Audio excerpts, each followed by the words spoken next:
কারণে? দেখুন, সরকার পরিবর্তন হয়েছে, উনি বিগত দিনে কাউন্সিলর থাকাকালীন যা দুর্নীতি করে এসছে তার এটা পরিণাম। উনি সাধারণ মানুষের থেকে কীভাবে টাকা নিচ্ছে সেই এভিডেন্স তো আছে। একটা মানুষের থেকে কেউ ওনাকে একটা ব্যাগে করে 3.5 লক্ষ টাকা ক্যাশ দিচ্ছে, আমাদের ভিডিও ফুটেজ দেখাচ্ছি আপনাদেরকে। আরও জমি ফলস কাগজ বানিয়ে বিক্রি করা, পাট্টা দেওয়ার নাম করে পয়সা তোলা, বিভিন্ন রকমের কাজ উনি করে বেরিয়েছে। মহিলাদেরকে মারা, পার্টি অফিসে নিয়ে গিয়ে আরও কী কী করেছে সেগুলো আস্তে আস্তে বেরোবে। এই টাকার অংশ কিন্তু ছোটোবাবুর কাছে যেত, যে প্রাক্তন চেয়ারম্যান, তার কাছেও পৌঁছে যেত। চেয়ারম্যান পৌরসভায় যাওয়ার আগে উনি পৌরসভায় পৌঁছে ওনার চেয়ারটাও মুছে দিত, এতটা তেল লাগাতো। সিআইসি হয়েছিল জল দপ্তরের, এবার 2 ফুটের পাইপ যেটা কেএমডি থেকে বেরাতো জলের জন্য, সেটা আপনারা মাটি খুলুন, দেখুন 2 ফুটের জায়গায় 1.5 ফুটের পাইপ বসানো আছে। বহুত দুর্নীতি করেছে, প্রচুর। আজকে সাধারণ মানুষ ওনাকে পেয়েছে, জনরসের শিকার হয়েছে, ডিম থেরাপি হয়েছে ওনার উপরে। এই উৎপল দাশগুপ্ত এবং পার্শ্ববর্তী ওয়ার্ডের কাউন্সিলর দিলীপ ঘোষ সরাসরি বলেছিলেন 4 তারিখের পর বিজেপি কর্মীদের দেখে নেবেন। আজ ভোটের ফল যদি উল্টো হতো তাহলে যে অবস্থা হতো, সেখানে আপনারা দাঁড়িয়ে কিন্তু সহিষ্ণুতা দেখাচ্ছেন, কী বলবেন? দেখুন, আমাদের বিধায়ক বলে দিয়েছে 4 তারিখে জেতার পরে, রেজাল্ট বেরোনোর পরে আমরা, তার আগে থেকে বলেছেন যে আমরা রাজধর্ম পালন করব। প্রত্যেকটা সভাতেই উনি বলেছে 4 তারিখে যদি আমরা জিতি রাজধর্ম পালন হবে, প্রত্যেক মানুষ বাড়িতে থাকবে, সে তৃণমূলের যেই হোক। তো তার কথা মতো 4 তারিখের পর থেকে রাজধর্ম পালন করা হচ্ছে। আপনারা বলতে পারবেন যে কোনো জায়গায় কোনো তৃণমূলের কাউকে বিজেপির কেউ গিয়ে মেরেছে? যারা যারা কম বেশি হয়েছে সেগুলো জনরসের মাধ্যমে সাধারণ মানুষ তাদের ট্রিটমেন্ট করেছে, বিজেপির কোনো নেতৃত্ব নেই। আজকে আমি খবর পেয়েছিলাম বলে গিয়ে ওনাকে রেস্কিউ করে থানায় ফোন করে থানায় নিয়ে পাঠিয়েছি। তো সাধারণ মানুষ যেরকমভাবে ঘিরে ধরেছিল, তো আজকে অন্যরকম অবস্থাও হতে পারতো। ওয়ার্ড থেকে একটা তাদের দোকান কিন্তু নির্বিচারে গুঁড়িয়ে দেওয়া হয়েছে ওনার শাসনকালে, এটা কি তাদের সেই রাগেরই কি বহিঃপ্রকাশ আজকের ঘটনা?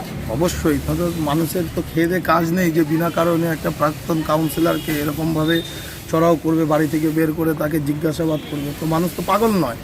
নিশ্চয়ই উনি বিগত দিনে কাউন্সিলর থাকাকালীন ক্ষমতার ব্যবহার করে যেই সব মানুষের সাথে করে বেরিয়েছে, আর এটা ফল। আপনি ভিডিও দেখাচ্ছি আপনাদেরকে, দেখি এই যে ব্যাগে করে টাকা নিচ্ছে উৎপল দাশগুপ্ত। এই ব্যাগে কি টাকা আছে? অবশ্যই আপনারা নিজেরা দেখতে পাবেন। কিসের টাকা? কাটমানি ছাড়া তো অন্য কিছু তো হবে না। তোলাবাজি করতো? তোলাবাজি ছাড়া তো আর কিছু হবে না। ভিডিওটা দেখুন, এটা কে আছে আপনারাই বলছেন, ব্যাগে কি আছে আপনারা তো বুঝতে পারছেন। আরো ওয়ার্ড অফিসের সামনে, 12 নম্বর ওয়ার্ডের ওয়ার্ড অফিসের সামনে উনি দিবা আলোতে পয়সা নিচ্ছে। এটা কত পরিমাণ টাকা ছিল কিছু জানা গেছে? আমরা খবর পেয়েছি 3.5 লক্ষ টাকা। 3.5 লক্ষ টাকা প্যাকেটের মধ্যে। আপনার নাম? এই কাটমানিটা কিসের ছিল? এটা পুরোটাই তো ব্ল্যাক মানি, জানা গেছে। সেটা এখনো আমরা শুনেছি কাটমানিটা, সেটা এখনো বলতে পারছি না কিসের নিয়েছে। টাকা তো নিয়েছে, টাকা নিয়েছে মানে নিশ্চয়ই কোনো কাজের জন্য, কোনো কাজ করিয়ে দেব কিংবা কিছু করে দেব, তার জন্য টাকাটা নিয়েছে। কেউ টাকা দেবে না। আপনার নাম? আমার নাম তুষার দাস, আমি বীজপুর মণ্ডলের সভাপতি। এই যে উৎপল দাশগুপ্ত আজকে জনরোষের মুখে পড়লো, কি অভিযোগ ছিল আপনার? কি করেছিল আপনার? অভিযোগ ছিল একটি, আর যে উৎপল দত্ত যেমন বাবার সম্পত্তি পেয়েছে, হ্যাঁ, তুমি জানা যে পার্টি যে আর কখন কি পার্টি পাল্টায় সেটা উৎপল দত্ত জানে না। আমার যে বুথ সভাপতি আছে, 4টা বুথ আছে, 4টা বুথ সভাপতিকে ডেকে ডেকে একজনের করে এনে মেরেছে। মারার পরে মেরেছে উৎপল দত্তর ঘ্যাং, পিন্টু চক্রবর্তী, এদের একটা ঘ্যাং আছে, পিন্টু ভূমিক, হ্যাঁ, এমন ছোট ভাই বলে নাম আছে, ঠিক আছে, এমন নিতাই আছে, হ্যাঁ, নিতা দাস আছে। এরা সবাই মিলে এই কাণ্ডগুলো করেছে। একদিন পর পর রোজই। আর আমাকে বাড়ি ছাড়া করেছে, 3 দিন সময় দিয়েছে। আমি 1.5 বছর বাড়া ছিলাম। আমি বিজেপি লিডার পরে আমি ওয়ার্ডের একটা সত্যিকার প্রমুখ, আমি একটা সংগঠনের মধ্যে আমি একজন আছি কর্মী। আমাকে সরাই দিতে পারলাম, ভোটে কাজ না করতে পারি, আমি যেন না দিতে পারি। আমার 4টা ভোটের মধ্যে পিন্টু ভৌমিক, আমার ভোটের নাম কেটে দিয়েছে উৎপল দাস গুপ্ত। আর যাই হোক, আমি বলছি কোনটায়, মানে এই যে আমার যে টাকা পয়সা, আমার 3 দিন সময় দিয়েছে। 3 দিনের মধ্যে একটা বাড়ি সম্ভব, আমাকে 3 দিন আমাকে বাড়ি থেকে তুলে নিয়ে 3 দিন রাস্তার চমতাম্মুর মাথায় নিয়ে বলছে আমাকে মা বোন তুলে কিস্তি মেরে বলছে এই চুচুপালার না একটা খদ নেই, সে লোক সাক্ষী আছে। আমার চূড়া মন্দিরে ভাগাড়ের মোড়ে মাথায় 3 দিন নিয়ে গেছে পরপর। হ্যাঁ, আমার ছেলেকে আমি ভাড়া পাঠিয়ে দিয়েছিলাম, আমার ছেলেকে মারার জন্য আমার নাম সুধীর মন্ডল। আমি 12 নম্বর ওয়ার্ড কাউন্সিলর আজকে জনরোষের মুখে পড়লো, তাকে দেখে দেখলাম ডিম ছুড়লো। কি অভিযোগ ছিল তার বিরুদ্ধে একটু বলতে পারবেন কি?